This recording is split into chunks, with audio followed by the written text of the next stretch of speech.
Good morning, everyone. Hope everyone's doing well. But today, I took my dogs on a journey for 3 miles. I walked them 3 miles down the road. There's a lot of traffic today because of the surf.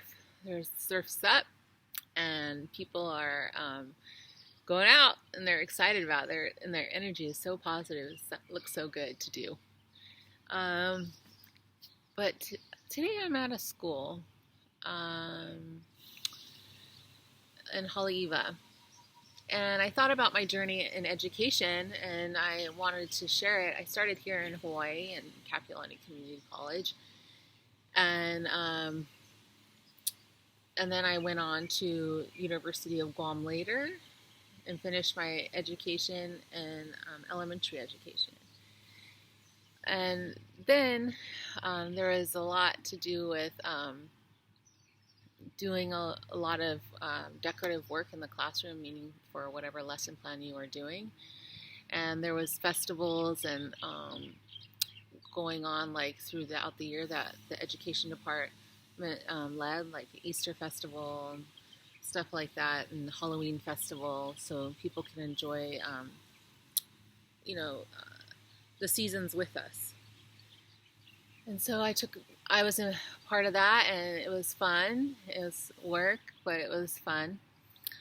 And I just remember this Toyota Camry that I would drive around and go through Guam, picking up all my supplies because I was like, so I didn't know where to go.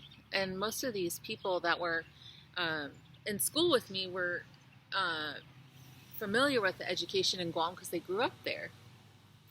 And I didn't. And I didn't have kids. And so I was kind of one of those people who was just, I don't know, I'm just trying to figure it out.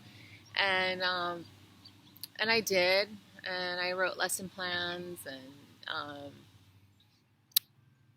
and did a lot of things with education in Guam. But along the way, I remember just treating myself, and I remember having a strong addiction to McDonald's for some reason. I would always want to go through fast food because it was fast and easy, and I was just trying to get my work done, and I was tired, and it was a lot. And I remember feeling exhausted after I was done with my bachelor's program. I was like, I was so exhausted, and the culture of Guam kind of, I'm sure if I lived in like more of a rural area like Haleiwa, I would have a better time with stuff. That's just who I am as a person. Like, I like rural areas, and I like, you know, that kind of thing. And I love the ocean, of course. You know, Guam had beautiful oceans, and my next door neighbor was a scuba diver, and I will never take that back because I love scuba diving. And I just remember just enjoying the ocean and going to school. And along that journey, I realized a lot of things about myself through spiritually and spiritually, I felt like I needed a rebirth of some type. Like, this is not working. I was going to church and it was not working for me. I was like, I need a spiritual rebirth. And so I went out on my own and had a spiritual rebirth, and I felt like a sense of gratitude for myself and for whatever I was doing. And because I would go to the beach and just sit there with, you know, my Bible or whatever and read it, and I just loved it. And I also remember just being a part of the community in Guam and doing fun runs and stuff like that. And me and my husband would both do it, and we did 3 miles. I think it was mostly 3 to 5 miles that we would do each time. And we would participate in funerals and stuff like that. So we would bring food because the funerals in Guam, because of they're very traditional Catholic. 90% of the island's Catholic, and they they do a lot with the churches there, and so the funerals last for 9 days. And so you're bringing food. A lot of people in the community bring money and food and donate to the family to support them. And I think my favorite teacher in Guam was Dr. Ferrer. She was just someone who was firm and positive, and she was just someone who wanted you to learn more, and also an attorney at the community college there. He was into creating special events once a year for all the Micronesian islands, and I really liked that class a lot, even though it was hard. He was a really hard teacher. That's probably why I liked it a little bit, and he was someone who he wasn't a boring teacher. And so I love some parts of my journey in education, but not everything went so perfectly. And I remember just being this person who would collect and store all these school supplies in my house because I thought one day I'm going to need them all. I'm going to need all these supplies, and that's what our education teachers would tell us. Whatever you do in this classroom, you'll probably implement in your own classroom, so stock up. And so that's what I did. I would buy my own projector. I did all this stuff. I thought I needed my own professional laminator, those big ones. But so I just throughout that journey, and then going on to my education program at Chaminade University here in Hawaii much later. That was in 2015. I graduated Guam 2010, then went on to Chaminade University in 2013. And so it was kind of shortly after, and then I got my degree in 2015. So it was, Chaminade still had that education, I don't want to be in a classroom right now feeling. And I was like, there's some things that are unrested in my spirit. Something's not resolved. Something's not resolved. And I would say that to myself all the time. Something's just not resolved here. And I would feel it in my spirit. And I was like, something's wrong. And, but I went through that program, and I enjoyed it more when you got to be in the classroom or with the kids, and then implemented classroom lesson plans and lessons with them. It felt more authentic to me. And then when I would read chapters in my book, I would start thinking about people I knew that were aging, or because you go through that in psychology. You think about how we age and how things affect us, and how things affect us in our spiritual life, our whatever we believe in, God, whoever you believe in. And so I would really think about it, meditate on it, and how it affected me. And that was one great thing in Chaminade for me. But I share all this because after 1 year of school counseling, taking my elementary education and then my master's program from Chaminade, and going into school counseling in Waianae with at-risk kids, it was a challenge. That was a challenge for me. I didn't understand Waianae. I didn't understand the community and how tight it was, because it's even though there's a lot of fighting and a lot of people a lot of people do crimes in Waianae, I guess. I don't know if that's changed. They commit a lot of crimes, and some people go to prison, and so they're raised by their grandmother, their auntie, or their friends sometimes. And so and not everybody in that culture has that lifestyle. A lot of them have the different lifestyles that are traditional and the love of the land and really spiritual. And so I felt both situations in that school. And it was a challenge for me only because I had to deal with manipulations that were done through, being in middle school. And they're all just trying to figure it out with one another and kind of plan of attack with one another in a way. And they want to fight, physically fight all the time, physically fight. And so I was like, gosh, this is kind of hard, And I'm not that person that likes seeing fighting. Even at my high school in Lakewood, California, I was that person that said, I can't see these fights. I have to work in the student store. I have to be in the student store, and I have to work there, because I am not going to see you guys fighting all the time and creating these situations.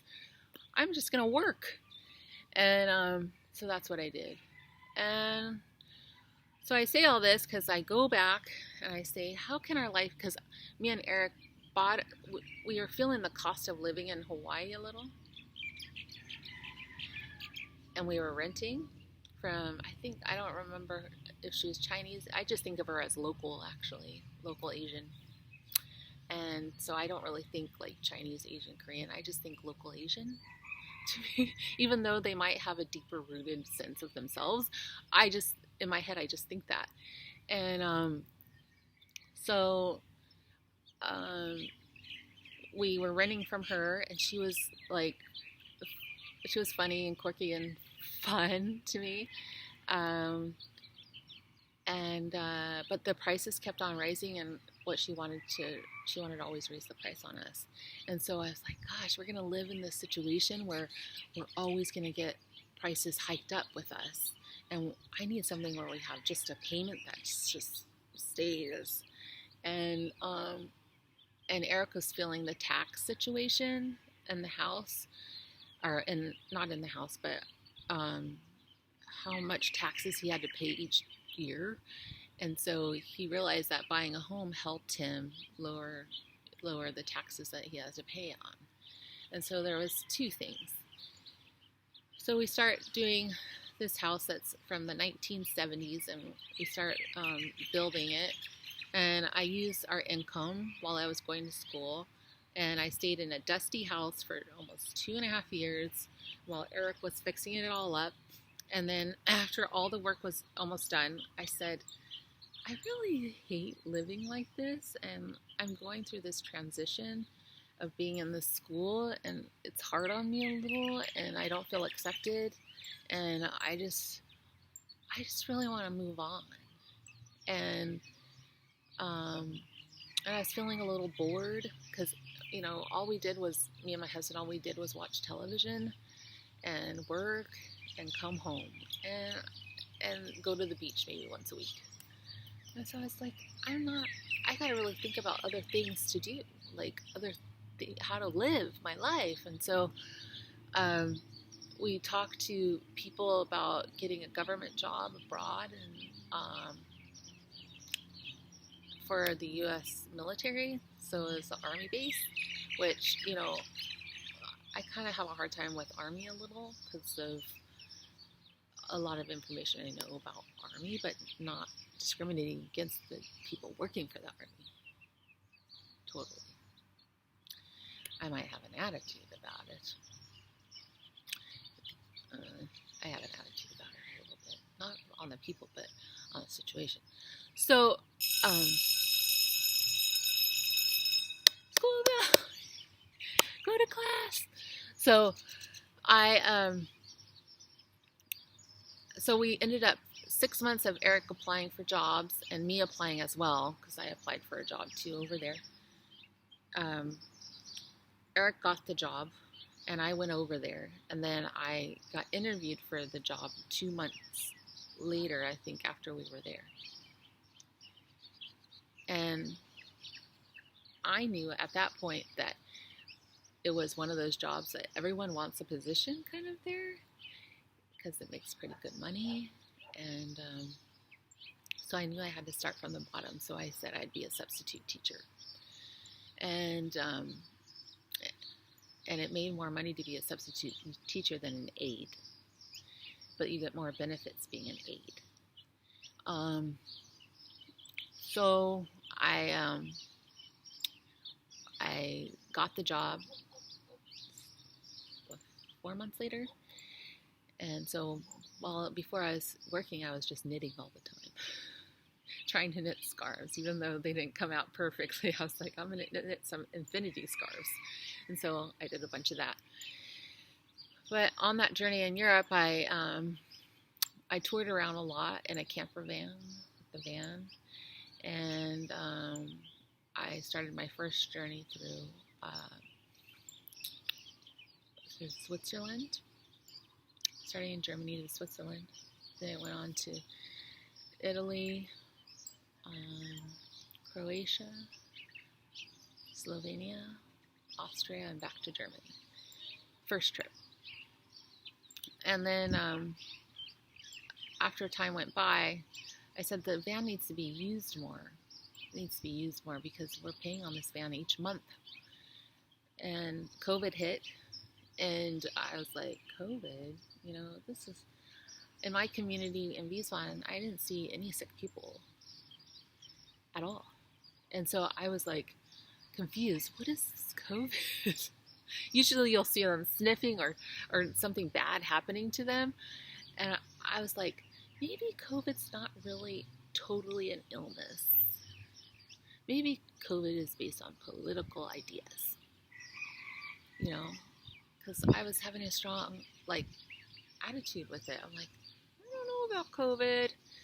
And then later you see people anyway. So I went on this fall festival, seeing the fall colors. I wanted to go to St. Petersburg, Russia. But on that journey, I was going to collect candy for the fall festival me and my husband were going to do in Wiesbaden. And so the fall festival had all these cool things. And I was collecting also beer. Like my husband likes beer, so I'd do 2 beers at each place. 1 to 2. And so I did that. And I got to Croatia, and I'm like, I was having trouble crossing the border in Greece. I'm like, I can't cross the border in Greece. What am I going to do? So I stayed in Macedonia longer. And then I went on from Montenegro. I went from Macedonia to Montenegro. And I only stayed in Montenegro a few days. And tried to cross the border in Croatia. Then I got arrested. I was like, because I said, this is bullshit. And I said, fuck you to the people on the border. I said, fuck you, you're messing around at the border. I know you are. And so I got upset, and my body was going through a lot of things too in that situation. And I was feeling a lot of hostility with it, and I was feeling fed up. I was like, I need to cross the border now. I need to get home for the fall festival. And so that was the feeling of it. And I stayed in Croatian prison, I think, for 7 days. I forgot, 6 or 7 days. And Eric, my husband, had to come get me. And that was rough. That was a hard visit because they started doing Black Death on me or something. And in the Croatian prison, they smoke a lot, constantly smoking. I'm like, oh my God, this needs to end. So I get out of the prison. Me and my husband drive home. We stop at somewhere, and he buys me some nice earrings. And they're not like $500, $600. It's more like $100 something. And I ate some nice food, and we toured around, saw some vineyards.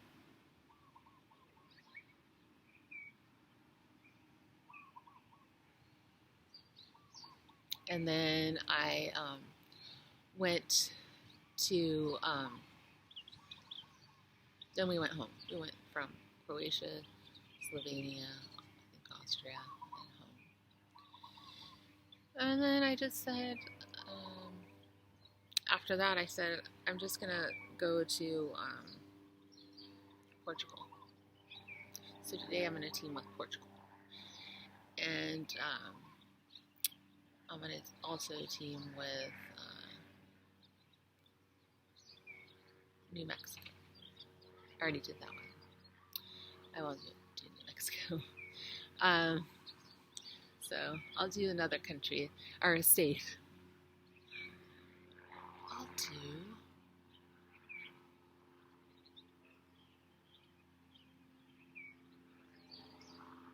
North Carolina. Where are my friends at? Emmy. I'll do Emmy. North Carolina and Portugal. So, Emmy is my friend that she was a secretary at the high school. She had a school counseling degree and she wanted to work in that seat. I didn't understand why I was hired in that seat before her. She should have went in there and they should have dealt with no secretary. They were kind of spoiled about school counseling over there. They had people call in their students for them and do a bunch of other things for them, which I did not. I said, I will not do that because I'm not going to have that mentality in my head if I get out of this Germany. So, yeah, so I'm going to team with them. There will be links below on creative activities to do with your families. So in both places. I'm not going to tell you what they are. You'll have to look if you want to do it. So, but now I'm here, and I'm in Hollywood. I'm supposed to be a substitute teacher here, hopefully soon. I got hired here, and today I'm going to go out and get some stuff for my landlord, and get him a little gift card, and do different things in the community, write my journal and stuff like that. But enough with education, because I spent a lot of time talking about that.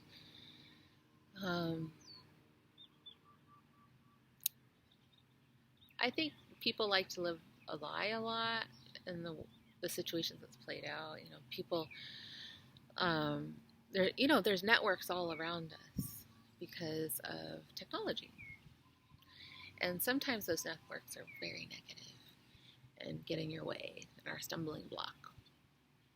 And that's why I don't really listen to some of the networking that goes on, because it creates situations where people have rage and anger, and I choose not to live that way, even though I go out of it. I say a lot of things when I'm frustrated. I say, I've had enough. I used to say shit, a lot, and I say, please God forgive me for saying shit.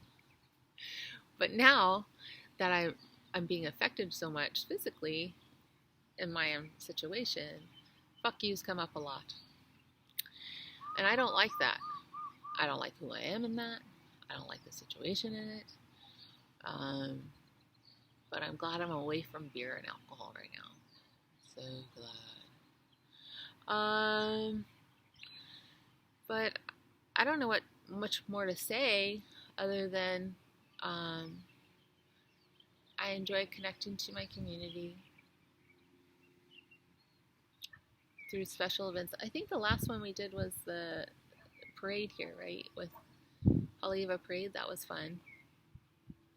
And so connecting with your community, I think, is very important. That's what psychology says. So I just feel like right now I'm on a different journey, and the humble situations in this is I've been arrested so many times in this situation here in Honolulu because I don't agree with what has happened to me. And so, but all that has been, what is it called? Expunged? So they took it off my record. But now I'm just dealing with a pitiful officer from Grass Valley that likes to harass me every day with maggots.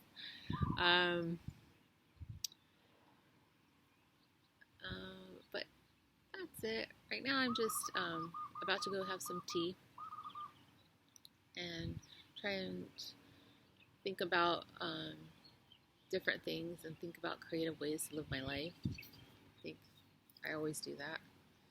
And I've been doing it along the way, about writing my postcards or sending cards. So I try and connect with people along my journey just to say hi, aloha, and I always want to have fun game playing for some reason. I think when I think of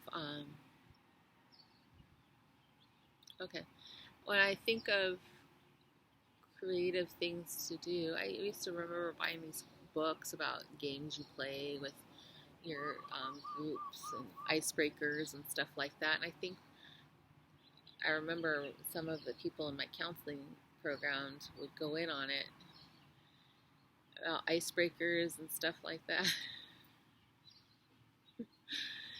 And they were devotional books or group books that you tried to create games before you start your event to create connection. And I used to enjoy collecting those. They were fun, looking through them and seeing what you can do. And last night, me and my husband played Uno, and the game with the, what is it called? I forgot what it's called. It's called the Rainbow Game in my house. So, or you do the blocks and you push them out and try to stack them up on top of each other. So, that's it.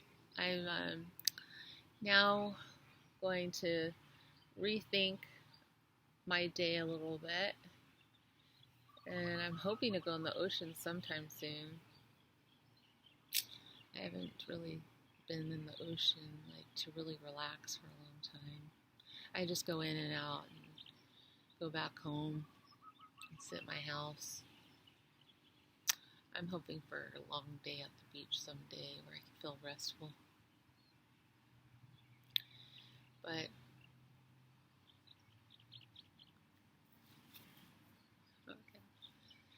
there's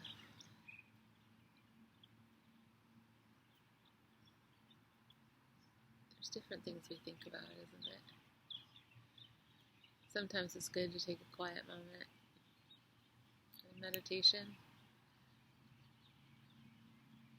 I know collecting shells is part of what it was one form of part of my meditation. Yeah. And repurposing them somewhere in my home.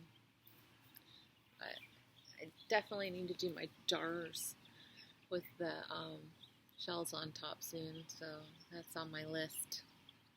Creating like little, and I bought a jar here in Raleigh at once a year they have those markets for Christmas, and that's where I bought my first jar with a decoration of shells, and I'm like, I want to do that because it looks fun. So that's what I'm going to do.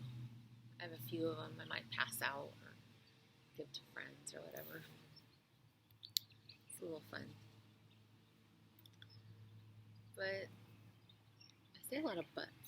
I gotta get out of saying but and something else. But see? Bud came in again. Maybe because I'm sitting on my butt.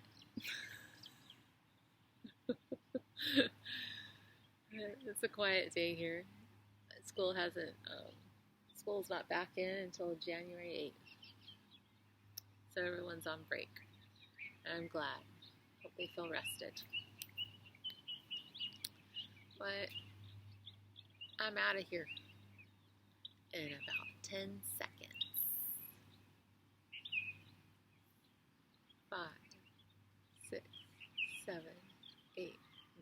10. Aloha!